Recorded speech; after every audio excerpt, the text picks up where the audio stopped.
Thank you, Senator Kramer. Senator King.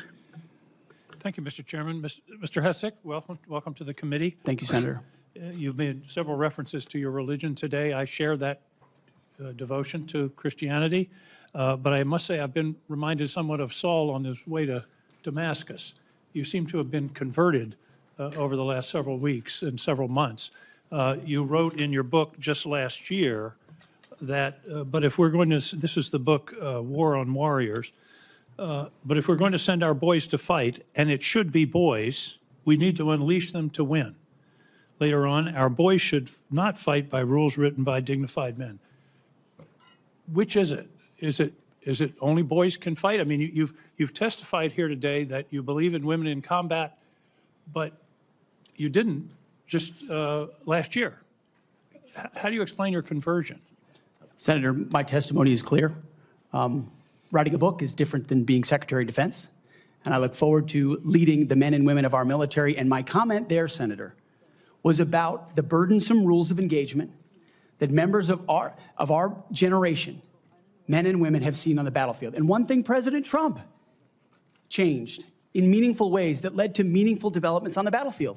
When President Trump took control in the first term, ISIS was raging across Iraq. And as someone who spent a lot of time there with other men and women who invested in that mission, it was a very difficult moment to see the black flag of ISIS fly.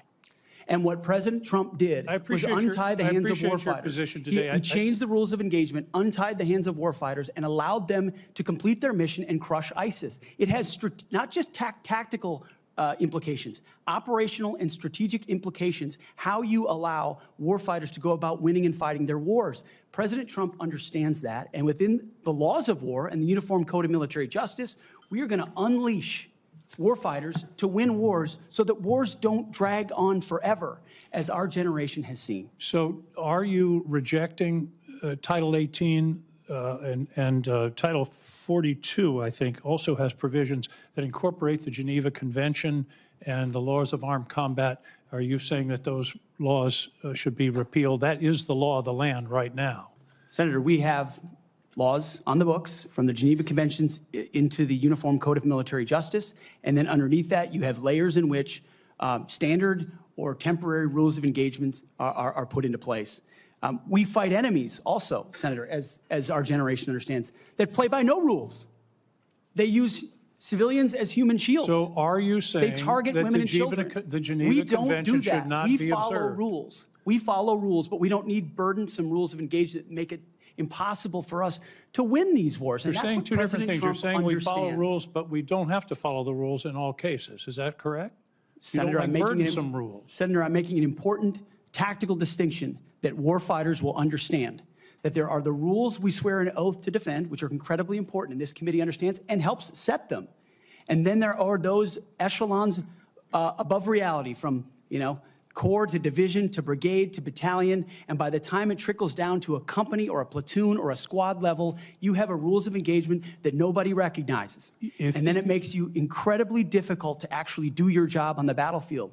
That's the kind of assessment and look that an Army major will give to this process if I was confirmed to be the Secretary of Defense. Your quote is true understanding of that. Your quote in 2024, our boys should not fight by rules written by dignified men in mahogany rooms 80 years ago. That would be the Geneva Convention.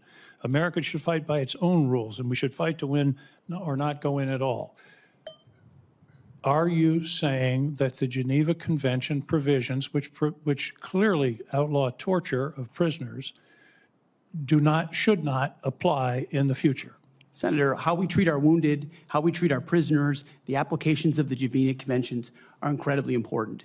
But we would all have to acknowledge that the way we fought our wars back when the Geneva Conventions were written are a lot different than the asymmetric, non-conventional environment of counterinsurgency that I confronted in Iraq and Afghanistan. I was the senior counterinsurgency instructor in Afghanistan. My job was to understand how the Taliban and al-Qaeda operated so that NATO units coming in could be informed of what was happening. They knew our rules of engagement, and when they were more restrictive, they took advantage of them, and it put our men and women in a more dangerous and difficult place. And you believe For future wars we fight, we need to have someone atop the Pentagon, sir, who understands how those ripple effects Well, I just want to understand your position. Your position is torture's okay. Is that correct?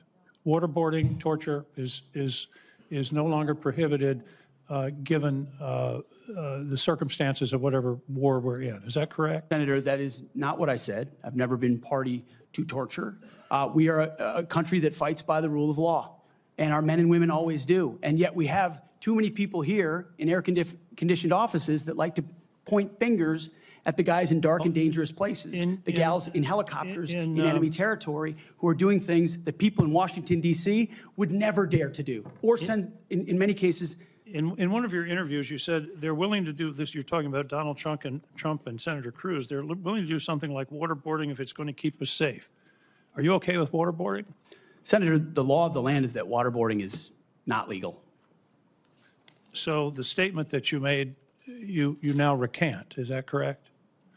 They are willing to do something like waterboarding if it's going to keep us safe. You expressed that with approval. Senator, I'm very familiar with that as a concept, having spent a year at Guantanamo Bay, Cuba, guarding 700 of those that attacked us on 9/11. I just want to be clear. Are we going to abide by the Geneva Convention and the prohibitions on torture, or are we not? Is it going to depend on the circumstances?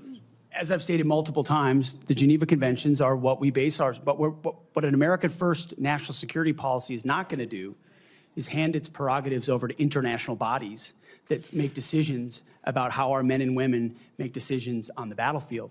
America First understands we send Americans for a clear mission and a clear objective. We equip them properly for that objective. Right, we give them everything they need, and then we stand behind them with the rules of engagement that allow them to fight decisively to defeat America's enemies, which is why we say I just have a few quietly and seconds left, peacefully Mr. Hegseth, if you could.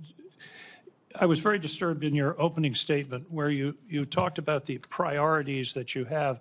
We will work with our partners and allies to deter aggression in the Indo-Pacific from the Communist Chinese. There's not a single mention in this statement about Ukraine or Russia. Is this code for we're going to abandon Ukraine? Senator, the president, that's a presidential level policy decision. He's made it very clear that he would like to see a end to that conflict. We know who the aggressor is. We know who the good guy is. We'd like to see it as advantageous for the Ukrainians as possible, but that war needs to come to an end. You talk a lot about deterrence of China. I would submit that Xi Jinping is watching what we do very carefully. If we abandon Ukraine, that would be the strongest signal possible to Xi Jinping that he can take Taiwan without significant resistance from this country. Thank you, Senator King. Senator Scott of Florida. Mr. Chairman,